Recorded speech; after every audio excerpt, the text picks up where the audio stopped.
நான்லாம் வந்து மதுரையில் போகிறதுக்கு இடம் இல்லை, ஒரு பொண்ணோட ஸ்பெண்ட் பண்ணுறதுக்கு இடம் இல்லை, எங்கே போகிறதுன்னு தெரியல. மதுரை பெரிய ஆஸ்பத்திரி மார்ச்சுவரியில் உட்காந்துருந்துருக்கேன். ஆமாம், அங்கே உட்காந்து அந்த டீனுக்கு எனக்கு சண்டே நடந்திருக்கு. எனக்கு நீ வித் லைசன்ஸு, அவன் வித்தவுட் லைசன்ஸு. லைசன்ஸையும் வாங்கிட்டு நீ எதுக்கு ரோட்டில் வந்து நின்றுக்கிட்டு இப்படி போய்கிட்டு தேட்டரில் வந்து உட்காந்துக்கிட்டு, அது ஒரு பெரிய, அப்போல்லாம் திரையரங்கில் ஒரு பெரிய சலசலப்பு இருக்கும். நியூ கப்புள்ஸ் வந்து உட்காந்தாங்கன்னா அது ஒரு பெரிய பக்கத்தில் உட்காந்து நிம்மதியாக படம் பார்க்க முடியாது. அது இது அப்படி இப்படின்னு எப்படி பார்த்தாலும் இதுதான் ஹிட்டான ஆஃபர். ஐஸ்வர்யா கருத்தரித்தல் மையங்களில் ஜனவரி 30 முதல் பிப்ரவரி 5 வரை இலவச ஆலோசனை மற்றும் சிகிச்சைகளில் மாபெரும் சிறப்பு சலுகை. இப்போது புதிய அறிமுகம் ஆச்சி ஹோட்டல் சாம்பார் 50 கிராம் ரூபாய் 20 மட்டுமே. ஒரு ஆக்ரோஷமாக எழுதக்கூடிய ஒரு ஆட்குள்ள எப்படி இப்படி ஒரு காதல் இருந்துச்சு? சின்ன வயசுலேருந்து எனக்கு வந்து இந்த ஆப்போசிட் செக்ஸ் மேலே ஒரு பெரிய ஈர்ப்பு இருக்குது. அது பை பர்த்தில் இருக்கிற கோளாறா அல்லது என்னுடைய ஜீனோட தன்மையே அதுதானா? காதல்ன்றது இங்கேருந்து வரக்கூடாது, இங்கேருந்து வரணும். மௌனம் பேசியதில் எங்கெல்லாம் அமீர் சார் வந்துட்டு போனாப்ல, புது மாப்பிள்ளையும் பொண்ணும் நடந்து போகும்போது ரோட்டில், அதெல்லாம் நான் பார்த்து அந்த கேள்வி எனக்கு நிறைய இருந்திருக்கு. வீட்டில் செய்ய வேண்டியது எல்லாத்தையும் ரோட்லேயே முடிச்சிருவீங்க போல் இருக்கு, அப்புறம் வீட்டில் போய் என்ன செய்வீங்க? அப்போ அங்கே உள்ள சூர்யா சார் வந்து அமீர் சார் தானே? இந்த மாதிரியான கல்யாண வீடுகளில் போய் ஒரு கல்யாணத்தை நிறுத்திட்டு வந்தவன் நான். ஒரே ஒரு தடவை பெத்தவங்களுக்காக உங்க காதலை தூக்கி எறிஞ்சுதான் பாருங்களேன். காதல்ன்றது என்ன, அன்புன்றது என்ன, ஒருத்தருக்கு ஒருத்தர் விட்டு கொடுக்கறது, புரிஞ்சுக்கிறது, சாக்ரிஃபைஸ் பண்ணுறது, இப்படி எதுவுமே இல்லாத நீங்கள் 2 பேரும் போய் என்ன பண்ண போகிறீங்க? நம்ம படத்துலேயும் ஒருத்தர் இருப்பாப்புல, எல்லா பொண்ணுகிட்டையும் போய் மௌனம் பேசியதில் பேசுவாப்புல. அந்த டயத்துலேயே நீங்கள் ஒரு பாய் பெஸ்டி வச்சுருந்தீங்க. ஏன்னா இது அந்த டயத்துக்கான பாய் பெஸ்டி அப்படிங்கிற மாதிரி சிலர்லாம் சொல்லுவாங்க. அவன் வந்து கமிட்மெண்ட்டுக்குள்ளேயும் வராமல் எனக்கு இதுக்கு சம்மந்தம் இல்லைன்னு எப்போ வேணாலும் எங்கள் ஊரில் சொல்லுவான், எப்போ வேணாலும் துண்டை உதறி போட்டு போய்கிட்டே இருக்கலான்னு. அவன் அந்த கேட்டகிரி. அதனால் பாய் பெஸ்டியை வந்து என்னால் ஏற்கவே முடியாது. அவன் டேஞ்சர் தான். இன்னுமா இவனை கூட வச்சிருக்கேன்? நீ உருட்ட மாதிரி தான். முரட்டு சிங்கிளுக்கு ஒரு அடையாளமாக ஒரு ஆளை எடுத்து காட்டணும்னா மௌனம் பேசியது சூர்யா தான். அது எப்படி சார் பார்க்குறீங்க நீங்கள்? சிங்கிளாக இருக்கிறது எனக்கு தெரிஞ்சு நல்லதில்லை. ஆனால் அது இப்போ சொல்கிறாங்களே சார், நம்மளுக்கு கரெக்டான ஆள் வர்ற வரைக்கும் நம்ம சிங்கிளாக இருக்கலாம் அப்படின்னா. சார் நீ கரெக்டாக போடல. என்எக்ஸ் பார்க்குற எல்லாருக்கும் வணக்கம். நான் ரஜராஜ் தேம்பாவன். ஸோ இன்றைக்கி நம்ம கூட வந்து director, actor, producer, writer Ameer sir தான் நம்ம கூட இருக்கிறாப்புல. வணக்கம் சார். வணக்கம். எப்படி இருக்கீங்க சார்?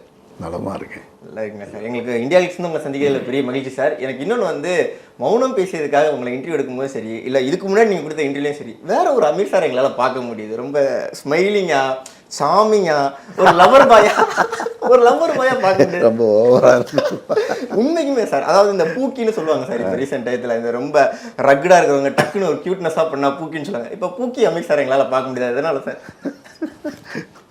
ரொம்ப காலமாக பூக்கியாக தான் இருக்கு. வெளியே தெரிகிறதில்ல.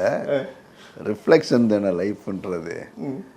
நீங்கள் கண்ணாடி மாதிரி தான் நம்ம சந்திக்கிற மனிதர்களும்.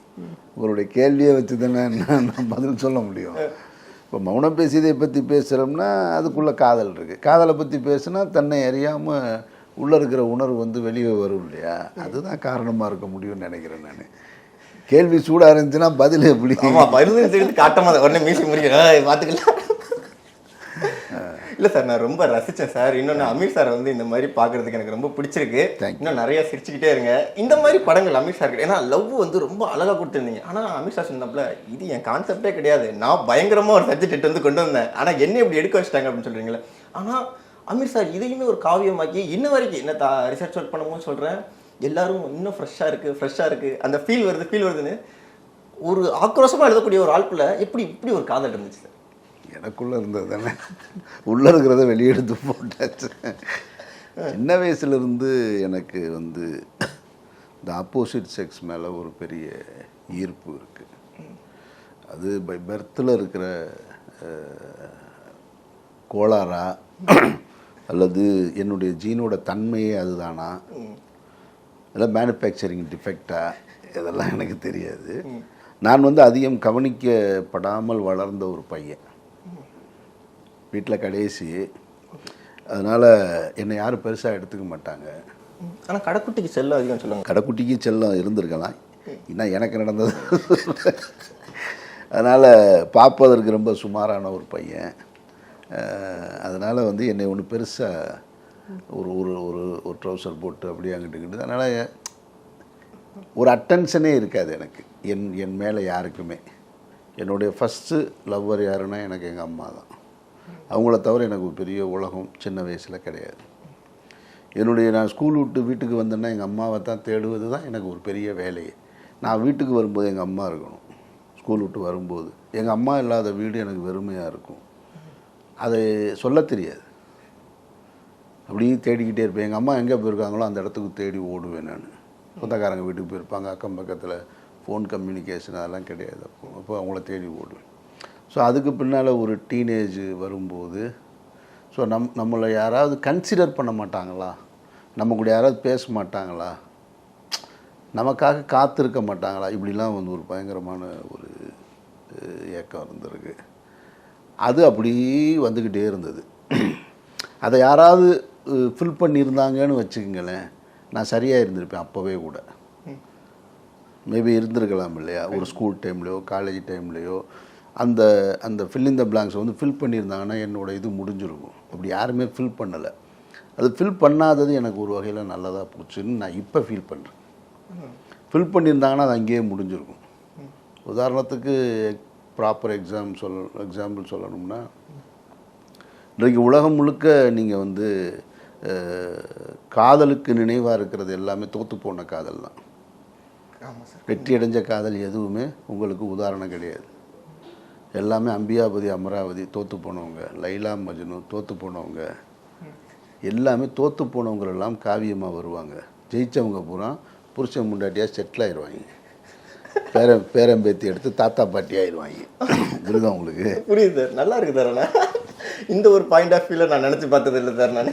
அப்போ தோற்றவர்கள் தான் காதல் அடையாளமாக இருக்காங்க. டயானா கூட இறந்ததால் தான் அடையாளமாக இருக்குது. டயானா உயிரோடு இருந்திருந்தால் உங்களுக்கு அடையாளமாக இருக்க வாய்ப்பு இல்லை. இதுதான் இதில் இருக்கிற மறைஞ்சிருக்கிற ஒரு உண்மை. அது மாதிரி எனக்கு யாராவது அந்த பிளாங்கை ஃபில் பண்ணியிருந்தாங்கன்னா எனக்குள்ள காதல் எப்போது செத்து போயிடும். அதை ஃபில் பண்ணாததுனால தான் இன்னும் அது உயிர்ப்போடு இருக்கிறதா நான் நம்புகிறேன் நான். அப்போ என்னுடைய ஸ்கூல் காலேஜு அடுத்து வரும்போது அதை இன்னும் நான் உயிர்ப்போடையே வச்சுக்கிட்டே இருக்கேன். அது என்னுடைய ஒரு திரைப்படத்தின் மூலமாக வெளிப்பட்டிருக்கு அப்படின்னு வச்சுக்கோங்க. கண்டிப்பாக சார், ரொம்ப அழகாக இருந்துச்சு சொல்லும்போது. எனக்கு என்னென்னா உண்மைக்குமே சார், ஏன்னா ஊரில் நம்மளை சைடு அந்த சைடு ஓகேப்பா அவன் வாட்டுக்கு வருவான் அவன் வாட்டுக்கு போவான்னு விட்டதுக்கப்புறம் நம்மளுக்கு ஒரு இடத்துல ஒரு டைமில் ஒரு கேரிங் கிடைக்கும்ல சார், அது மறக்கவே முடியாது. அந்த ஃபஸ்ட்டு கேரிங்கிறது லைஃப்பில் என்றைக்குமே மறக்க முடியாது.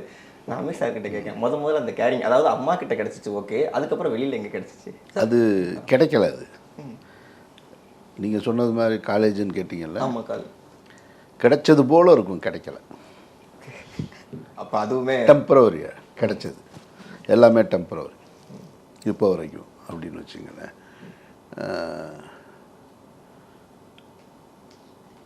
அதுக்கான காரணம் நானாக கூட இருக்கலாம். நான் மீன்ஸ் என்னுடைய எக்ஸ்பெக்டேஷன்ஸாக இருக்கலாம், என்னுடைய எக்ஸ்பெக்டேஷன்ஸ் கூடுதலாக இருக்கலாம், என்னுடைய எமோஷன் வந்து கொஞ்சம் ஹை ரேஞ்சில் இருக்கலாம். அதை ஃபில் பண்ணுற அளவுக்கான கெப்பாசிட்டி அவங்களுக்கு இல்லாமல் இருக்கலாம், அல்லது மேட்ச் பண்ணுறதுக்கான பொசிஷன் அவங்கக்கிட்ட இல்லாமல் இருக்கலாம். இப்படி தான் நான் பார்க்குறேனே தவிர எனக்கு வந்து ஸ்கூலு காலேஜு எல்லாமே ஃபெயிலியர் தான். ஃபெயிலியரு கிண்டல் அடிப்பாங்க என்னுடைய நண்பர்கள், என்னுடைய அண்ணனுடைய நண்பர்கள் எல்லாமே. அப்பா அமீர் லவ் பண்ணால் அந்த பிள்ளை சீக்கிரம் கல்யாணம் ஆயிரும் அப்படின்னு பயங்கரமாக கிண்டல் பண்ணுவான். எங்கள் ஏரியாவில் ஒரு பிள்ளை ரொம்ப நாளாக கல்யாணம் ஆகாமல் இருக்குது, ஒரு 4 நாள் வந்தீங்கன்னா கல்யாணம் அந்த லவ் பண்ணி விட்டு போங்க. அந்த மாதிரி நிறைய திருமணங்களை கடந்து வந்தவன் நான், பல திருமணங்களுக்கு போயிட்டு வந்தவன் நான் வாழ்க்கையில். சார் எனக்கு என்னென்னா, ஸோ இந்த காதல் வாழ்க்கையை பற்றி பேசும்போது நான் அப்படியே மௌனம் பேசியதுக்குள்ளே வரேன். மௌனம் பேசியதில் எனக்கு ரொம்ப ஆச்சரியப்படுறது என்னென்னா, 3 ஹீரோயின் வச்சுருக்கிறீங்க சார், ஆனால் எந்த ஹீரோயின் கூடயும் சேர்த்தாப்புல ஒரு பாட்டு இருக்காது, படத்தில் ரொமான்ஸ் இருக்காது, ஆனால் இது ஒரு லவ் படம். எப்படி சார்? நான் சொன்னேன்ல, நான் யார், நான் யாரோடையும் ஊர் சுற்றலை அதிகம், எனக்கு அதிகம் பழக்கம் இல்லை, ஆனால் காதல் இருந்துக்கிட்டே இருக்கு இல்லையா. யாரோடையும் அதிகம் ஃபிசிக்கல் ரிலேஷன்ஷிப் கிடையாது, யாரோடையும் காத்திருந்து எனக்காக மெனக்கட்டு யாரும் வந்ததில்லை, ஆனால் காதல் உயிர்ப்போடு இருக்குது இல்லையா. அது மாதிரி தான். அப்போ என் உள்ளத்தில் அப்படி இருக்குது. அதை நான் அப்படியே ரைட்டிங்க்கு ட்ரான்ஸ்லேட் பண்ணுறேன். என்னோடய மைண்டுக்குள்ளே இருக்கிறத நான் ட்ரான்ஸ்லேட் பண்ணுறேன். அதில் சில அங்கங்கே வெளியிலேருந்து எடுத்துக்கிறேன். ஒரு இன்ஸ்பிரேஷனை எடுத்துக்கிட்டு ஒரு ஸ்க்ரீன் ப்ளேயை பண்ணிடுறேன். ஸோ இப்போ வரைக்கும் என்னுடைய அந்த லவ் பற்றின பார்வை எனக்கு இப்போ வரைக்கும் அதுதான். இப்போ கேட்டிங்கன்னா இப்போ வரைக்கும் அதே தான் சார். இப்போ நிறைய மாறிடுச்சு சார். இப்போ இந்த ஜென்சி பசங்கள்லாம் வர என்ன சார், உலகமே மாறிடுச்சு. அதுக்காக ஜென்சி மாறிட்டாங்கன்றதுக்காக அவங்களும் என்ன பண்ணுறாங்க, அணுகுமுறை மாறி இருக்குது, உணர்வு இன்னும் அப்படியே தான் இருக்குது. நீங்கள் ரொம்ப ஃபாஸ்ட்டான வேர்ல்டில் ஈஸியாக 2 பேரும் பேசி வச்சுக்கிட்டு நம்ம லவ்வர்ஸாக இருப்போமா அப்புறமா பிரேக்கப் அப்படின்னு சொல்லலாம். ஆனால் உண்மையான காதல் அது ஒரு பெயினானது. அது நீங்கள் இதை காதலோட சேர்த்துக்கிறாதீங்க தயவு செஞ்சு. ஜென்சியோட ட்ராவல் எல்லாமே காதல் கிடையாது, கமிட்மெண்ட் எல்லாமே. அவங்க பேசிக்கிறாங்க, தொடங்கும் போதே என்ன சொல்கிறாங்கன்னா நமக்குள்ளே செட் ஆகுமான்னு கேட்குறாங்க.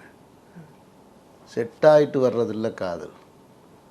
காதல் செட் ஆகணும். அது என்னது இது? செட் ஆகுமான்னு கேட்டுட்டா நீங்கள் லவ்வை தொடங்குவீங்க? அப்படிலாம் தொடங்க முடியாது. ஒரு அம்மா தன்னோட பிள்ளையை உங்கள்கிட்ட பெற்றுக்கிறவாடான்னு உங்கள்கிட்ட பெர்மிஷனாக கேட்கும். அது பிறந்ததுனால அது அம்மா மகன் உறவு. அப்புறம்தான் வருவது. நான் உன்னை பிள்ளையாக வச்சுக்கிறட்டு மாடான்னு போய் கேட்க முடியாது. ஒரு மகளாக வச்சுக்க முடியாது. நான் உனக்கு அம்மாவை. அது போல தான் காதல். அந்த மாதிரியான அண்டர்ஸ்டாண்டிங்கில் வர்றதில்ல. உங்களை அறியாமல் நீங்கள் உணர்றது, ஒருத்தவங்க மேலே வர்றது அல்லது ஒருத்தவங்க உங்கள் மேலே வைக்கிறது, அதில் நான் கிளியராக இருக்கேன். அதனால் காலங்கள் மாறலாம், அதோட அணுகுமுறைகள் பழக்க வழக்கங்கள் மாறலாமே தவிர அந்த உணர்வை யாரும் மாற்ற முடியாது. அது ஆதாம் ஏவாள் காலத்திலிருந்து இப்போ வரைக்கும் மொழிகளை கடந்தது, தேசங்களை கடந்தது காதல். இவ்வளோ அழகாக சொல்லும் போது ஏன்னா காதலில் நிறைய பிரச்சனைகள் குறித்து நீங்கள் பேசியிருந்தீங்களே. ஏன்னா இப்போ நிறையா பிரச்சனைகள் இருக்கும், ஆனால் இன்னமும் காதல் பண்ணிக்கிட்டே இருக்காங்க. அப்படின்னா அந்த காதலில் இப்போ ஒரு முக்கியமான பிரச்சனை என்னென்னா அந்த பாய் பெஸ்டிங்கிற ஆள் சார். நம்ம படத்துலேயும் ஒருத்தர் இருப்பாப்புல, எல்லா பொண்ணுங்கிட்டையும் போய் மௌனம் பேசியதில் பேசுவாப்புல. அந்த டயத்துலேயே நீங்கள் ஒரு பாய் பெஸ்டி வச்சுருந்தீங்க. ஏன்னா இது அந்த டயத்துக்கான பாய் பெஸ்டி அப்படிங்கிற மாதிரி சிலர்லாம் சொல்லுவாங்க. அவன் அவனை பாய் பெஸ்டின்னு கூட சொல்ல முடியாது. மௌனம் பேசியதில் வர்ற கண்ணன் கேரக்டர் அவன் ஃப்ளர்ட் பண்ணுறவன், யாரை பார்த்தாலும். பாய் பெஸ்டின்றவன் டேஞ்சரான ஆள். ஃப்ளர்ட் பண்ணுறவனோட டேஞ்சரா சார் அவன்? ஆமாம், ஏன்னா அவன் கரெக்டாக தனக்கு என்ன வேணுமோ அதை சொல்லி கேட்டுறான், ஃப்ளர்ட் பண்ணுறான், இம்ப்ரெஸ் பண்ணி ட்ரை பண்ணி அவனோட அந்த நோக்கத்தை நிறைவேற்றுறான். அல்லது ஏதோ ஒன்று அவன் பேசுகிறதா இருக்கலாம், வாட் எவர் மேபி ஏதோ ஒன்று. பாய் பெஸ்டின்றவன் அவன் ஒரு சேஃப் ஜோனில் நின்றுக்கிட்டு கேம் விளாட்றான். அவன் கமிட்மெண்ட்டுக்குள்ளேயும் வராமல் எனக்கு இதுக்கு சம்மந்தம் இல்லைன்னு எப்போ வேணாலும் எங்கள் ஊரில் சொல்லுவான், எப்போ வேணாலும் துண்டை உதறி போட்டு போய்கிட்டே இருக்கலான்னு. அவன் அந்த கேட்டகரி. அதனால் பாய் பெஸ்டியை என்னால் ஏற்கவே முடியாது. அவன் டேஞ்சர் தான் எப்பவும். என்றைக்குமே ஒரு டேஞ்சரான ஆள் தான். அப்படி உண்மைக்குமே சார் நிறைய இடத்துல பஞ்சாயத்தாக இருக்கிறானுங்க. அப்படியா இருப்பாங்க, இருக்கிறாங்க அப்படிங்கிறது சார். எனக்கு என்னென்னா இப்போ நம்ம லவ் பற்றி பேசிகிட்டு இருக்கும்போது அடுத்து சொன்னது அந்த பிரேக்கப் மேட்ரு அப்படின்னு இருக்குல்ல. பிரேக்கப் ஆயிடுச்சுன்னா இது எப்படி சார்? ஏன்னா நிறைய பிரேக்கப் பார்த்துருக்கிறீங்க. ஐயோ, அது மாதிரி ஒரு கொடுமை உலகத்திலேயே கிடையாது. அது மாதிரி ஒரு கொடுமை கிடையாது. நீங்கள் எதை வேணாலும் கடந்து வந்துடலாம். பிரேக்கப்ன்ற வார்த்தைக்கும் காதல் தோல்விக்கும் நான் நிறைய டிஃப்ரென்ஸ் இருக்கிறதா பார்க்குறேன். நான் பிரேக்கப் அப்படின்ற வார்த்தையே எங்கேருந்து தொடங்குதுன்னா, நாங்கள் 2 பேரும் பேசி வச்சு விலகினது போல இருக்குது, எங்களுக்குள்ள ஒரு அண்டர்ஸ்டாண்டிங் இல்லை அப்படின்னு. தோல்வி என்பதற்கான காரணங்கள் நிறைய இருக்குது. 2க்கும் டிஃப்ரென்ஸ் இருக்கிறதா நான் பார்க்குறேன். இப்போது ஒருவனுக்கு ஒரு காதல் மலருது, 2 பேரும் ஒருத்தர் தொடங்கும் போதே அல்லது தொடங்கி அது நல்லா வளர்ந்து நிற்கும்போது, ஒரு செடியாக வளர்ந்து நிற்கும்போது அந்த பெண்ணுக்கு வேற ஒரு இடத்துல திருமணம் ஆயிடுச்சுன்னு வச்சுக்கோங்க. அது பிரேக்கப்பில் வர, அதாவது ஃபெயிலியர். அப்போது அங்கே ஏன் காதல் தோல்வியாக மாறுது அப்படின்னா அதுக்கு ஒரு காரணம். அன்னைக்கெல்லாம் அப்படி தான் இருந்தது, இப்போ மாறி இருக்குது. அந்த குடும்ப சூழல் ஒத்து வரலை, அதனால் வேற ஒரு திருமணத்தை தேர்ந்தெடுத்தாங்க. பொண்ணோ பையனோ, பையன்னு மெஜாரிட்டியாக சொல்ல முடியாது. பையன் செஞ்சான்னா அது 90% சீட்டிங்காக தான் இருந்திருக்க முடியும். பொண்ணு அப்படி நம்ம எடுத்துக்க முடியாது. அன்றைய காலகட்டத்தில் அவங்க குடும்ப சூழ்நிலை, உறவுகள், பல்வேறு சிக்கல்கள், பொருளாதார பிரச்சனைகள் எல்லாத்தையும் கடந்து அதுக்குள்ளே போயிருப்பாங்க. அப்பா அம்மா சென்டிமெண்ட்டு இதுக்குள்ளெல்லாம் சிக்கி அந்த காதலை விட்டு வெளியேறியிருப்பாங்க. பையன் அப்படி கிடையாது.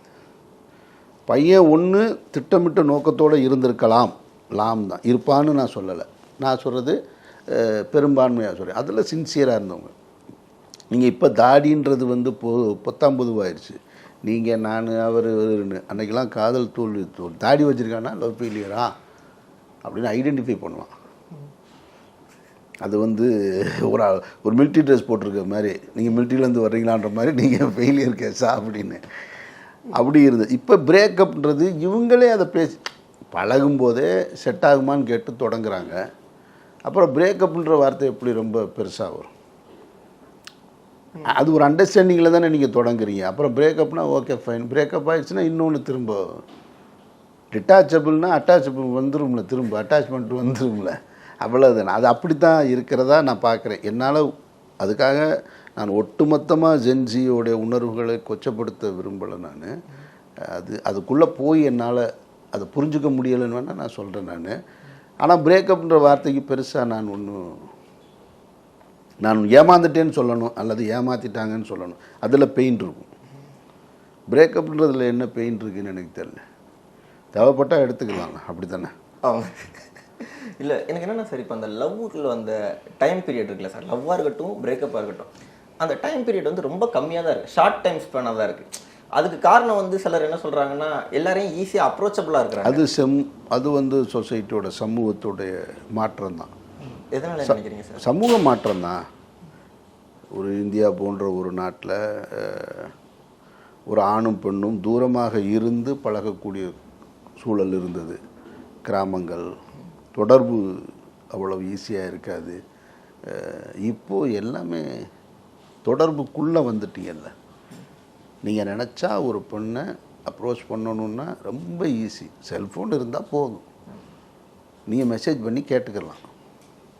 ஓகேவா இல்லைன்னா இல்லைன்னு சொல்லிடுங்க, அப்படியே சைலண்ட்டாக நீங்கள் பிளாக் பண்ணிக்கலாம் நம்பரை. இல்லை அந்த மெசேஜை டெலீட் பண்ணிட்டு தூக்கி போட்டு போயிடலாம். அன்றைக்கி அப்படி இல்லைல்ல. ஒருவன் ஒரு காதலை சொல்லுவதற்கு மெனக்கடணும். அது ஒரு மாதம் இருக்கும். அதுதான் இதயம் படத்தோட வெற்றி. அவன் சொல்கிறதுக்கே போராடிக்கிட்டே இருப்பான். சொல்லாமலே கடைசி வரைக்கும் போராடி செத்து போவான். ஒருதலை ராகம் படம் வெற்றி அடைஞ்சதுக்கு காரணம் என்ன? சொல்லவே முடியாது, கடைசி வரைக்கும் சொல்லாமல் அவள் அக்செப்ட் பண்ணி வரும்போது அவன் செத்துருவான். அவ்வளவு டைம் எடுக்கும் அன்றைக்கி. இன்றைக்கி அதெல்லாம் கிடையாது. யாராக வேணாலும் நீங்கள் கேட்கலாம் சார். ஆனால் இப்போயுமே சிலர்லாம் இருக்காங்க, சொல்கிறதுக்கு உள்ளே புழுங்கிக்கிட்டு இருப்பாங்கல்ல, புழுங்கிட்டு பக்கத்தில் போயிட்டு எனக்கு அந்த பொண்ணை பிடிச்சிருக்கு, பேச பயமாக இருக்குது அப்படின்னா பூமர் கிரிஞ்சின்றாங்க சார். இல்லை, அது அப்படி கேலி யார் வேணாலும் பண்ணலாங்க. இவனுக்கு ஒரு பேர் வைப்பது போல் அவனுக்கு ஒரு பேர் வைக்கலாம். பேர் வைக்கிறதா ரொம்ப பெருசு. அந்த உணர்வை நீங்கள் புரிஞ்சுங்க. அவன் சொல்ல தயங்குறான்னா அவனுக்குள்ளே அது ரொம்ப ஆழமாக இருக்குது, அது அழுத்தமாக இருக்குது, அல்லது நெகட்டிவ் ஆன்சர் வந்துச்சுன்னு சொன்னால் அது தாங்க சக்தியற்றவனாக இருக்கான். அப்படி தான் எடுத்துக்கணுமே தவிர அவர்களை நம்ம கொச்சைப்படுத்த வேண்டியது எல்லா காலகட்டத்திலும். இன்றைக்கும் மாடர்ன் ட்ரெஸ் போட்டுக்கிட்டு இருக்க இந்த சமூக உலகத்தில் இன்னமும் பக்காவாக சாரி கட்டி போகிற நம்ம அம்மாவை எப்படி பார்க்குறோம்? இருக்காங்கல்ல, பூமர் அவங்க. அப்புறம் ஏன் நீங்கள் வந்து நான் கேட்குறேன், நீங்கள் மட்டும் என் திருமணத்துக்கு எல்லோரும் சாரி கட்டுறீங்க? நான் மாடர்ன் ட்ரெஸ் போட்டாலும் அன்னைக்கு ஒரு நாள் ஏன் பூமராக ஆகுறீங்க? அப்படி சொல்லக்கூடாது. அது ஒரு ஃபீல். அந்த ஃபீலை நம்ம அதை வந்து கொச்சப்படுத்த வேண்டியதில்லைன்னு யாருடைய ஃபீலையும் நம்ம கொச்சப்படுத்த வேண்டியதில்லைன்னு தான் நான் நினைக்கிறேன் நான். அதனால் இப்போது இருக்கிறதுல எனக்கு ஒன்றும் தெரில, பெருசாக சொல்கிறதுக்கு தெரில. நான் உணர்ந்ததை உங்ககிட்ட ஷேர் பண்ணிட்டேன். கண்டிப்பாக சார், ரொம்ப நல்லா இருந்துச்சு. இன்னொன்று, மௌனம் பேசியதில் கதை ரொம்ப பிடிச்ச மாதிரி அந்த பைக் ரொம்ப பிடிச்சிருந்துச்சு சார். அந்த பைக் எப்படி சார் செலக்ட் பண்ணீங்க? இல்லை, அப்படி ஒரு பைக் ஓட்டணும்னு எண்ணம் இருக்குது ஃபஸ்ட்டு. ரெண்டாவது,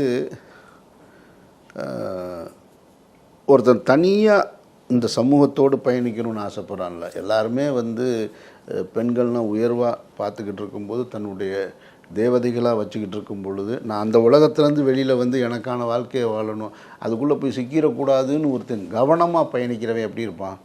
அவன் அதான் சொல்லுவான், பில்லியன் சீட்டே இல்லாமல் பைக் வச்சுருக்கேன், எதுக்கு? எந்த சூழல்லையும் மாறி அதுக்கு நான் அதில் ஒரு ஆளை ஏற்றிடக்கூடாது அப்படின்றதுக்காக. அந்த தாட் ப்ராசஸ் தான், அதுக்காக உருவாக்கப்பட்டது தான் அந்த பைக்கு. ஓகே. பட் ஆனால் அது பர்டிகுலராக இந்த ஒரு பைக் இந்த மாடலில் இருக்கணும்னு உங்களுக்கு இருந்துச்சா, இல்லை உங்களுக்கு ஃபேவரட்டாக இருந்துச்சா சார் அந்த டேட்டில் அந்த பைக்கு? ஆக்சுவலாக புல்லட் வந்து எனக்கு ரொம்ப பிடிக்கும். ஆனால் புல்லட்டு வெயிட்டு. புல்லட்டு ஸ்டாண்டு போடுறதுக்கு பயந்தே புல்லட்டு 2 விஷயம், ஒன்று ஸ்டாண்டு போடுறது, இன்னொன்று ஸ்டார்ட் பண்ணுறது. அதை ஸ்டார்ட் பண்ணணும்னா அதுக்குன்னு போய் ஜிம்முக்கு போய் ட்ரெயின் எடுத்துகிட்டு வரணும். ஆமாம் சார், ஏன்னா அந்த டைமில் இப்போ ஆட்டோமேட்டிக் ஸ்டார்ட் மாதிரிலாம் கிடையாது. ஆமாம், கிக் ஸ்டார்டர் தான். ஐயோ அது பெரியது, அடித்தா அந்த முட்டையை வந்து திருப்பி அடித்து தூக்கும், அது பெரும் கொடுமை அது.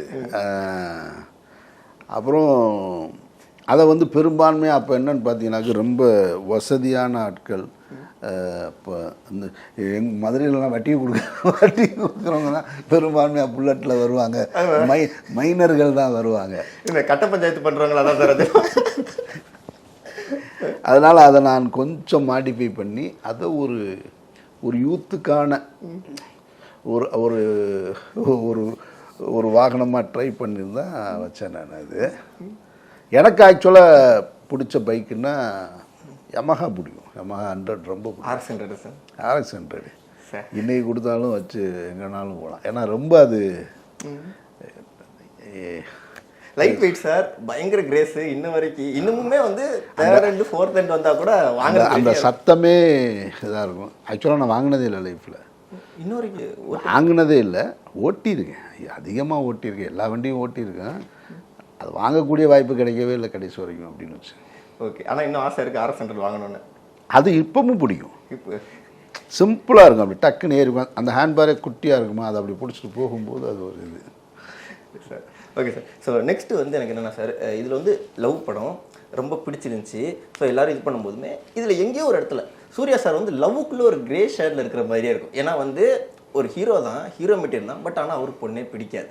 ஸோ எல்லாத்தையும் வந்து இப்போ ஒருத்தங்க கையை பிடிச்சி நடந்து வந்துக்கிட்டு இருப்பாங்க, டக்குன்னு வந்துட்டு உன் பொண்டாட்டி தானே, நீ ஏன் பயப்படுற, கையை பிடிச்சிக்கிட்டே போகிறீங்க அப்படிங்கிற மாதிரி எல்லாத்தையும் ஓப்பனாக சொல்லும்போது அந்த டயத்தில் அப்படி ஒரு படம் வந்தது கிடையாது. இது அதெல்லாம் உடச்சி ஒரு ஸ்டேட்மெண்ட் கொடுத்த மாதிரி இருக்குது. இது மட்டும் கிடையாது சார். அதே மாதிரி ஒரு ஹீரோ வந்து நண்பன் கூட சேர்த்தா வைப்பாப்பில், ஆனால் அங்கே வந்து கல்யாணத்தில் கடத்தும் போது என்னென்னா அப்பா அம்மா ஃபீலிங்கை புரிஞ்சுட்டு அப்பா அம்மா கூட போய் வாழு அப்படின்னு சொல்லிட்டு வருவாப்பில். இதுவுமே ரொம்ப புதுசு. இதெல்லாம் பிஸ்னஸ் நீங்கள் வந்து எழுதிடலாம் சார், நம்ம வந்து ஒரு ரைட்டராக எழுதிடலாம். பிஸ்னஸ் ரீதியாக சில நேரங்களில் யோசிக்கும் போது இது எடுப்படுமா வேண்டாமா அப்படிலாம் சிந்தனை வந்துச்சா சார்? அந்த மாதிரியான கல்யாண வீடுகளில் போய் ஒரு கல்யாணத்தை நிறுத்திட்டு வந்தவன் நான். அதனால்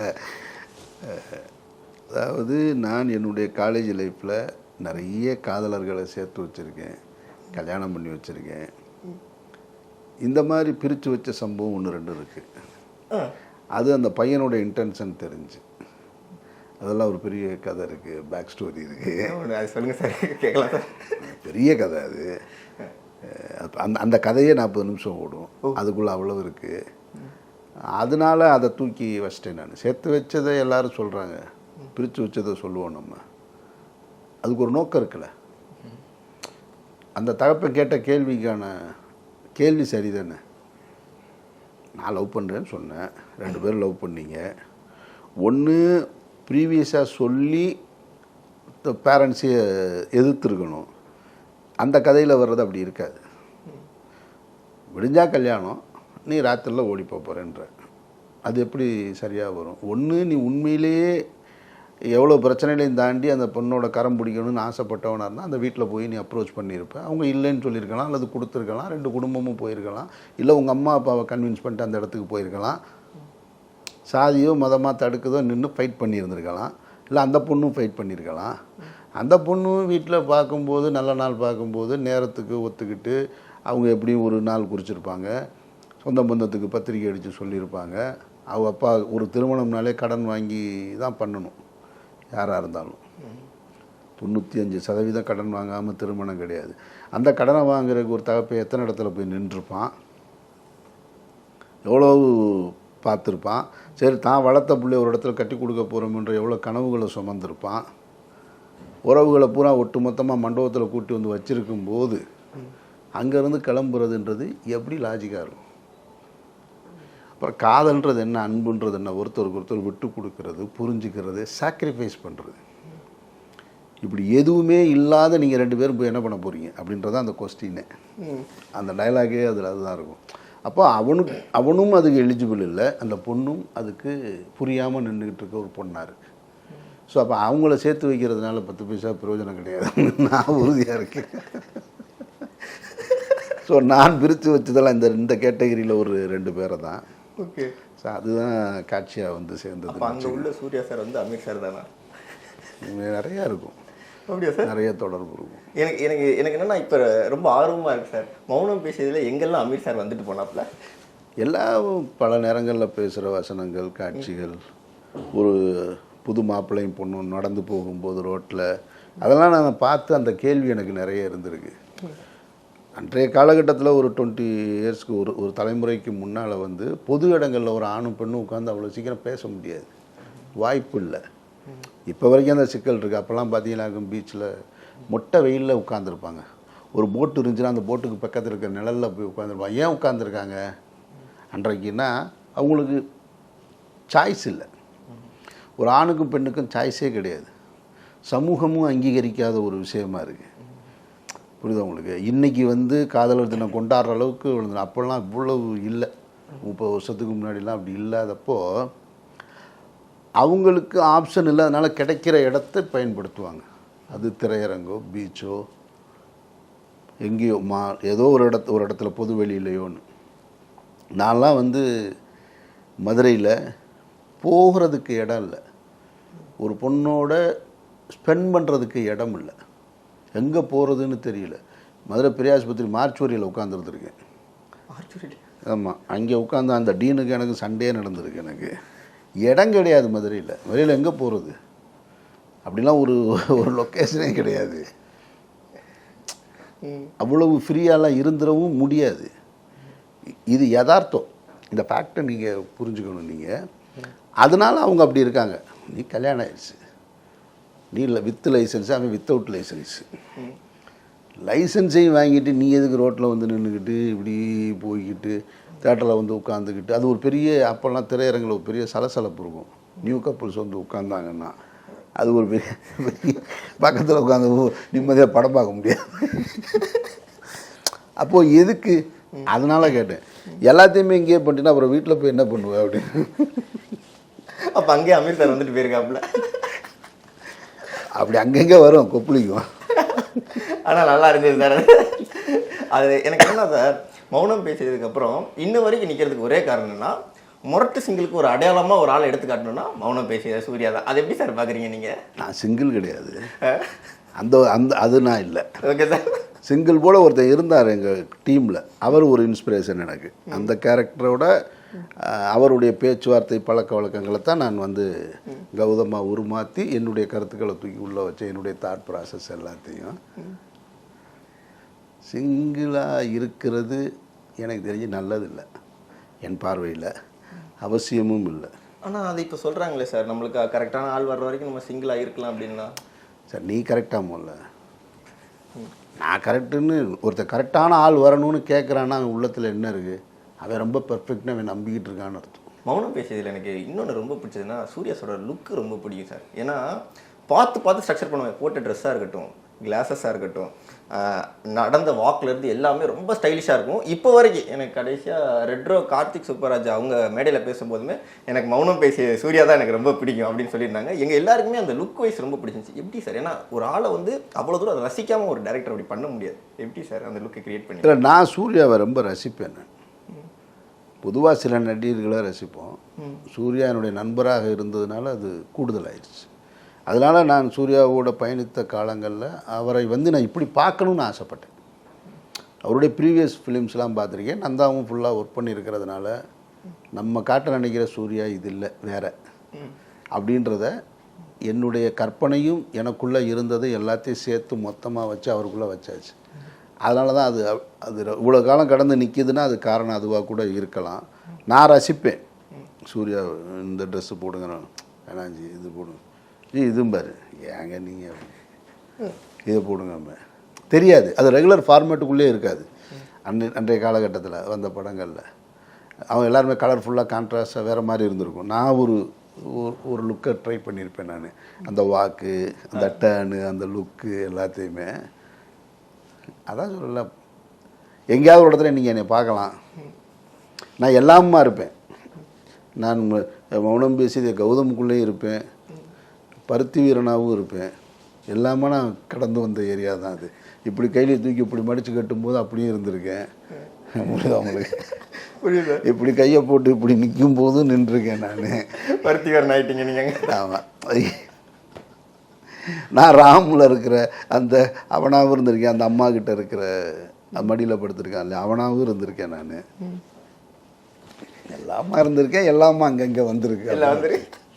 சார் எனக்கு என்னென்னா அடுத்து நீங்கள் ப்ரொடியூஸ் பண்ணுற படமாக இருக்கட்டும், டைரக்ட் பண்ணுற படமாக இருக்கட்டும், எல்லாத்துலேயும் யுவன் சார் வந்து நிறையா உள்ள கொலாபரேட் ஆகிறாப்புல.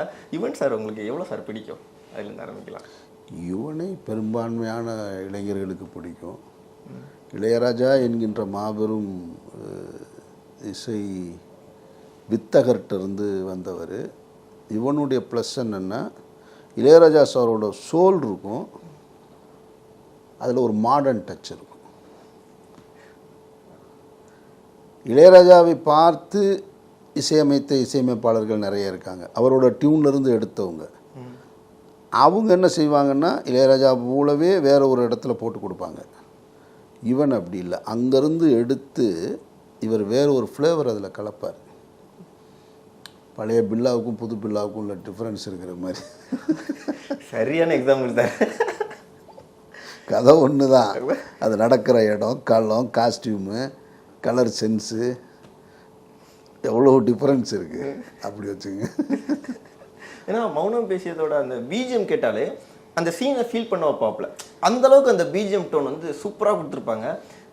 ஸோ இந்த படத்துக்கு பாடல்கள் போகும்போதும் சரி, இல்லை கம்போசிங் போகும்போதும் சரி, அப்போ நடந்த ஏதாச்சும் ஒரு இன்சிடென்ட் ஏதாச்சும் சொல்ல முடியுமா சார்? பாடல் கம்போசிங்னா அப்போல்லாம் யுவன் சங்கர் ராஜா காலையில் 7 மணிக்கு ஸ்டுடியோ வந்துடுவார். 7 மணிக்கு வந்துடுவார், 7-7:30 வந்துடுவார். ஃபுல் டே ஒர்க் பண்ணுவார். ஃபஸ்ட் டைம் வந்து எனக்கும் அவருக்கும் என்னை பற்றின புரிதல் இல்லைன்னா டியூன் போட்டு கொடுப்பார். ஒரு 4-5 டியூன் கொடுப்பார். டியூன் போட்டு ஒரு கேசட்டு, அந்த கேசட்டில் வந்து பார்த்து கேட்கணும், அதில் ஒரு டியூனை செலக்ட் பண்ணி கொடுக்கணும். இப்படி தான் 5ல் 1, 4ல் 1, இப்படி 1 by 1 இருக்கும். அதில் ஒரே டியூனு செலக்ட் ஆன பாட்டு தான். டியூனாக இல்லை, நான் ஒரு ஃபுல் ஃபார்மேட்டில் வந்து வித் பிஜிஎம்மோடு வச்சுருக்கேன் நான், நீங்கள் கேளுங்கன்னு சொல்லி தான் அன்பே அன்பே சாங் கொடுத்தார். பட் அதை கேட்கும் பொழுதே எனக்கு அந்த ஹெட்செட்டில் கேட்கும் பொழுதே அப்படி போயிட்டு வந்துச்சு சுற்றி சுற்றி. வேறு ஆப்ஷனே இல்லை, இதுதான் டியூன்ட்டு. அந்த டியூனுக்கு இவர்கிட்ட காமகோடியன்ட்ட தான் எழுதி வாங்கினேன் நான் அந்த பாட்டு, அன்பே என் அன்பேன்னு. ஆடாத ஆட்டமெல்லாம் போடும்போது அது ஒரு அறச்சொல்லாக இருக்குது, அது வேணாம். என்ன கரெக்டான வார்த்தை என்ன சொல்லுவாங்கன்னு தெரில. சுப செய்தி இல்லாமல் இருக்குது, ஆடாத ஆட்டமெல்லாம் போட்டவங்க மண்ணுக்குள்ளே போன கதை உனக்கு தெரியுமா, இந்த தொடக்கம் வேணாமே இந்த அப்படின்னு. அவர் அதெல்லாம் விரும்புகிற ஆள் கிடையாது. பட் ஒருத்தர் சொல்லி என்கிட்ட வந்து சொன்னார், அதை மாற்றிடலாமா அப்படின்னாரு. அது அப்படியே இருக்கட்டும், அதையும் போய் மாற்றிக்கிட்டேன். அதனால் அந்த பாட்டு. மற்றபடி ரீரெக்கார்டிங் டைம்லலாம் ஃபஸ்ட்டு போட்டு கொடுத்தது வந்து ஒரு தீம் தான் போட்டார். ரீரெக்கார்டிங்கில் உட்காந்து அப்போ இவனோட உட்காந்து ஒர்க் பண்ணுறது அவ்வளோ இன்ட்ரெஸ்டாக இருக்கும். அவ்வளோ அழகாக அப்படி வாசிப்பார். அவர் இப்படின்னா நான் இப்படி இருப்பேன், நான் தான் இவன்னா அப்படின்னு ஒரு பார்வை பார்ப்பார். அதுக்கு ரியாக்ஷன் இருக்கான்னு. ரியாக்ஷன் இல்லைன்னு வச்சுங்க, திருப்பி வேறு மாற்றுவார்.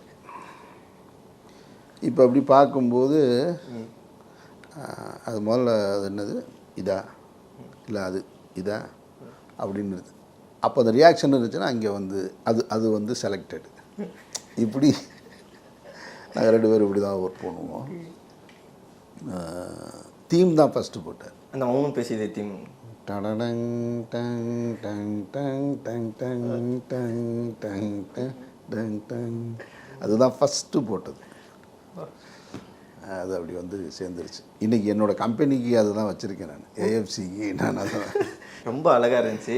எனக்குமே வந்து அமீர் சாரோட இன்னொரு ஷர்ட் பார்த்துக்கிட்டே இருக்கேன். எனக்கு இது வந்து மறைச்சிடாதீங்க சார், அடுத்து நிறையா பொலிட்டிக்கல் இன்ட்ரி கொடுத்து மறைச்சிடாதீங்க, இன்னும் நிறையா லவ்வபுளாக நிறையா பேசுங்க, நானும் பார்த்துட்டே இருக்கேன். அதுக்காக பொலிட்டிக்கல் குறைச்சிக்க வேண்டாம், அதுவும் பேசுங்க, அதுவும் நான் பார்த்துக்கிட்டே இருக்கேன் சார். எங்களுக்காக நேரம் ஒதுக்கி ரொம்ப அழகாக திரும்பவும் ஒரு காதல் படத்தை எடுக்க ட்ரை பண்ணும். வெயிட் பண்ணுறேன் சார் நான். அந்த மூவி ப்ரொமோஷனுக்கு நான் வரேன் சார். ஓகே கண்டிப்பா. Thank you so much. எங்களுக்காக நேரம் வரைக்கும் ரொம்ப அழகா வந்து அழகா இன்டர்வியூ கொடுத்தீங்க. Thank you so much. நன்றி. Thank you sir. அது இது அப்படி இப்படின்னு எப்படி பார்த்தாலும் இதுதான் ஹிட்டான ஆஃபர். ஐஸ்வர்யா கருத்தரித்தல் மையங்களில் ஜனவரி 30 முதல் பிப்ரவரி 5 வரை இலவச ஆலோசனை மற்றும் சிகிச்சைகளில் மாபெரும் சிறப்பு சலுகை. இப்போது புதிய அறிமுகம் ஆச்சி ஹோட்டல் சாம்பார் 50 கிராம் ரூபாய் 20 மட்டுமே.